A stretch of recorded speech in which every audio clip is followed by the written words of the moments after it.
The grand lecture hall at Harvard was buzzing that morning. Sunlight streamed through the tall windows, bouncing off the polished oak desks where some of the brightest students in the country sat with their laptops open. The air was thick with energy, but also with tension. Today wasn't just another lecture. It was a day of Professor Whitman's infamous challenge. Professor Whitman, one of the most respected yet feared professors in the economics department, stood at the front with his gray hair slicked back and his glasses resting low on his nose. He was known for giving problems so complex that even the most brilliant minds froze. But those who solved them often landed research opportunities, internships, or even personal recommendations from him. This challenge wasn't just about equations. It was about reputation. On the massive chalkboard behind him, Professor Whitman carefully wrote a single problem. The squeak of the chalk echoed, and the room fell silent. When he stepped aside, the equation stood like a wall of symbols and numbers, stretching across the board. The kind of problem that didn't just test knowledge, but creativity, patience, and raw determination. "Whoever solves this," Whitman announced, his voice calm but commanding, "will earn my mentorship. This will not only open doors at Harvard, but far beyond." His gaze swept the room. But be warned, this problem has made even the best minds give up. Students whispered, their eyes wide. The challenge was legendary, and many had heard rumors that no one had cracked it in years. Still, one by one, confident hands shot up. The top students of Harvard, those who had been valedictorians, national award winners, and children of influential families, stepped forward to try. The first young man approached with certainty, pen scratching furiously across the board. 10 minutes later, he stopped, his face paling as he realized he had hit a dead end. He backed away quietly, shaking his head. Another girl tried, her hands trembling as she wrote, but within minutes, she too surrendered, her confidence shattered. One by one, the best gave up. The once buzzing lecture hall grew heavier with silence, as if the weight of failure was pressing down on everyone's chest. In the back row, almost unnoticed, sat a girl. Her clothes weren't brand new, her shoes were worn, and her laptop was second-hand. She was here on a scholarship, often invisible to her wealthier classmates. She kept her head low, taking notes silently, never the first to speak. But now, as the board stood filled with half-erased attempts and the room hung in defeated silence, something stirred inside her. Her heart pounded. She could hear her mother's words echoing in her mind. "Don't ever forget, you belong in every room you enter." Then, slowly but firmly, she raised her hand. The entire lecture hall turned to look at her. For a moment, there was silence, then a ripple of surprise. Of all the students, no one expected her to raise her hand. Some whispered her name quietly, Alicia Carter, the scholarship girl from Detroit. Professor Whitman raised an eyebrow. He had seen hundreds of students in his years, but Alicia was different. She wasn't loud. She wasn't the kind to compete for attention. Yet, when her hand lifted, there was a calm confidence in her eyes that made him pause. "Miss Carter," he said slowly, gesturing toward the board, "do you believe you can solve what others could not?" Alicia stood, clutching her notebook tightly. "I'd like to try, sir," she answered, her voice steady, though her stomach twisted with nerves. As she walked down the aisle toward the chalkboard, the sound of her footsteps echoed against the wooden floor. Some students smirked, exchanging glances that said, "She doesn't stand a chance." Others leaned forward, curious. Alicia picked up a piece of chalk. It felt heavy in her hand, heavier than it should. She took a deep breath, remembering the countless late nights she had spent studying alone in the library, while others laughed in the dorms or went out to parties. She had grown up knowing that failure wasn't an option. Every grade, every test, every opportunity, she had fought for it. And now, she wasn't just fighting for herself, but for everyone who had ever been overlooked. The first line of her work was clean and precise. She didn't rush. She didn't panic. She began breaking the monstrous equation into smaller, digestible parts. The chalk clicked against the board as she worked, her handwriting sharp and confident. Minutes passed. The room was so quiet you could hear the scratch of her chalk like a heartbeat. Students who had laughed before now leaned forward, their smirks fading. She wasn't fumbling. She wasn't guessing. Every movement had purpose. Professor Whitman crossed his arms, studying her intently. His eyes narrowed, not in disapproval, but in concentration. He recognized something rare, clarity under pressure. But the problem was long, brutally long. After 20 minutes, her arm ached, and sweat gathered at her temple. The board was nearly filled with her calculations. She stopped for just a second, staring at the final step, and the room seemed to hold its breath. Would she falter like the others? Would she freeze? Alicia's hand trembled slightly, but then she tightened her grip on the chalk. She whispered to herself, barely audible, "You've come too far to give up now." And with that, she wrote the final line. The chalk stopped. She turned to face the professor, her eyes shining.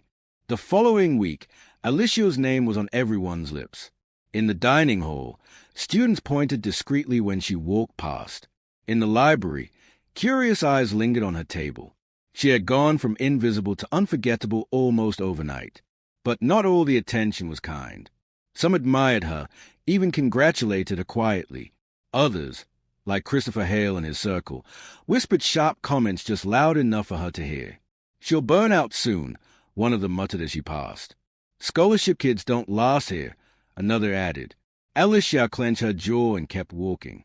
She had endured worse back home. Still, the weight of their stays followed her everywhere, pressing on her shoulders like an invisible burden. One evening, while she was studying alone in the library, her phone buzzed with a text from an unknown number. "Stay in your lane.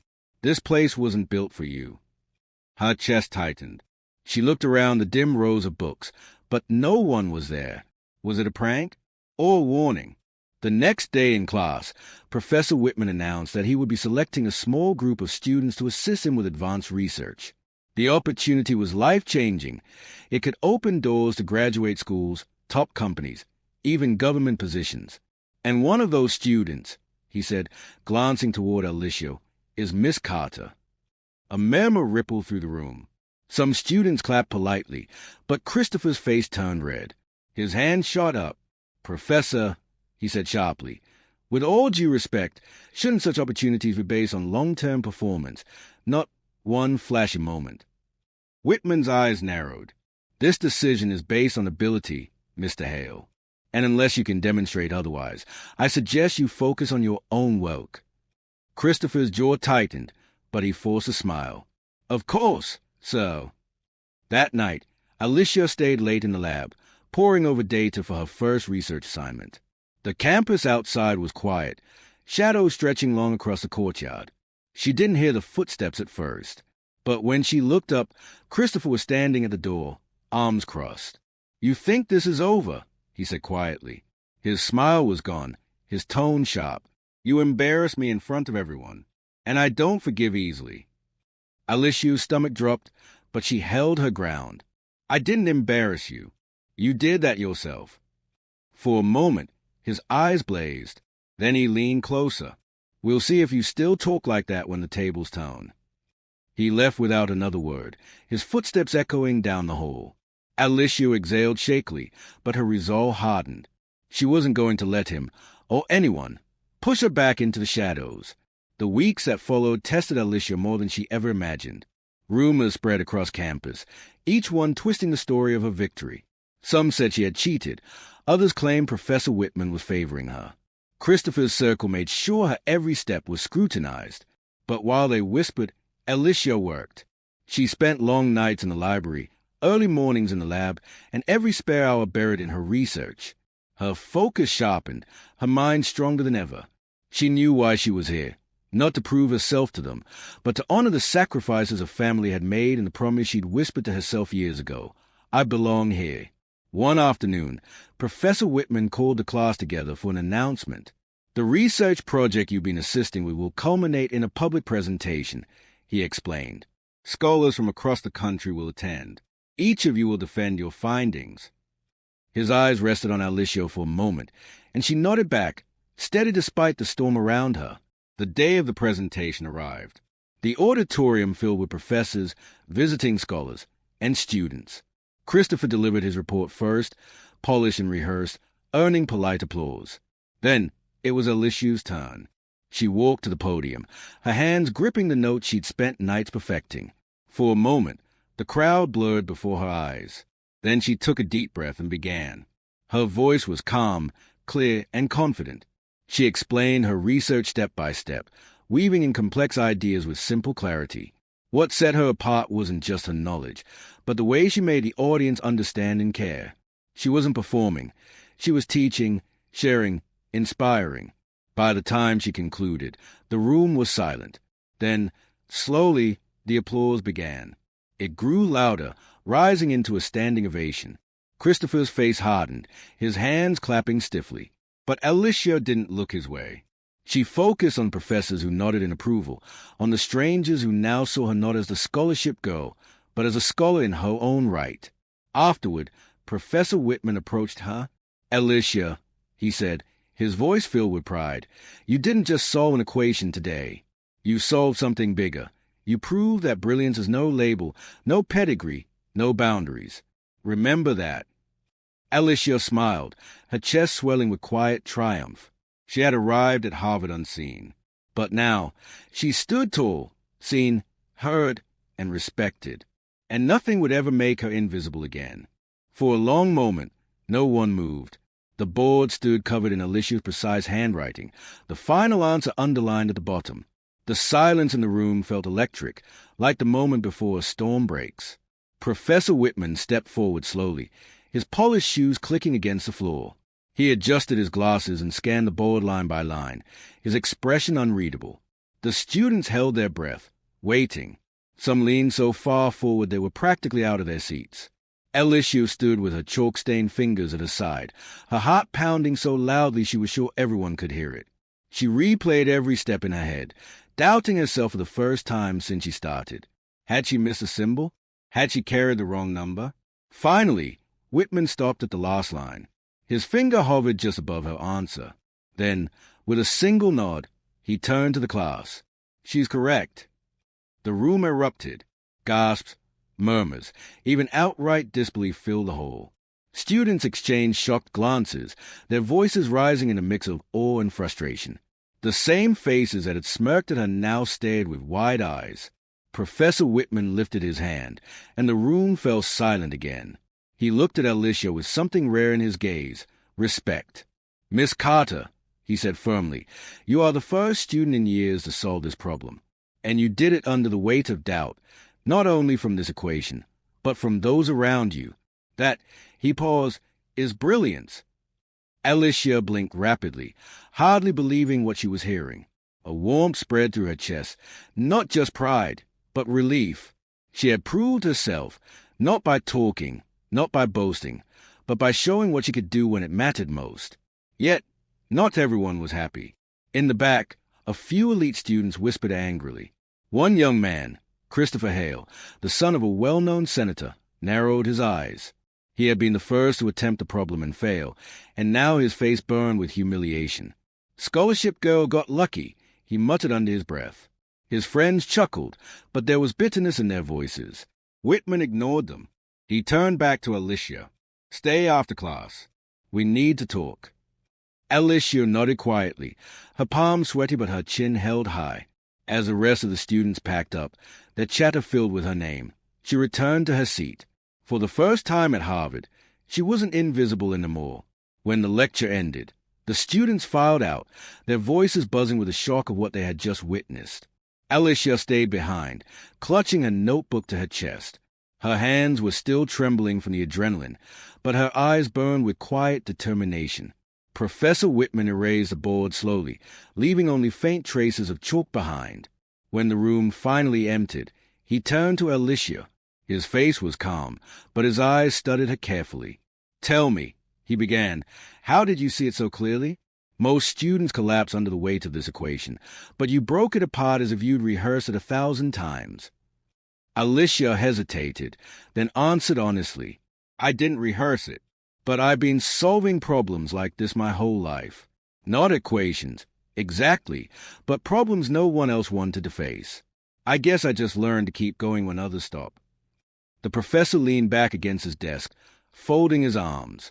For a man known for his strict standards, his next word surprised her. "You have something rare, Miss Carter. Discipline, grit, creativity. Harvard can sharpen those qualities, but it can't create them. You brought them here yourself. Alicia felt her throat tighten. She thought of her mother working double shifts, of the nights when the lights nearly got cut off, of the teachers who doubted her. Every step had been a fight, but those fights had shaped her. Before she could respond, the door creaked open. Christopher Hale stepped back into the classroom, his polished shoes clicking on the floor. His smile was thin, forced. "Professor," he said smoothly, "I stayed behind to discuss the exam schedule, but it looks like I walked in at the right time." His eyes slid toward Alicia, sharp and cold. Quite the performance today. Whitman raised an eyebrow. It wasn't a performance. It was mastery.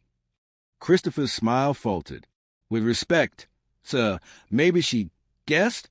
Even a broken clock is right twice a day." The professor's jaw tightened. "Do you truly believe she guessed through 20 minutes of flawless reasoning?" Christopher's expression soured, but he shrugged. "Some of us worked all summer for this university. Some of us belong here because of family legacy. And yet today, the spotlight's on her. Funny how that works."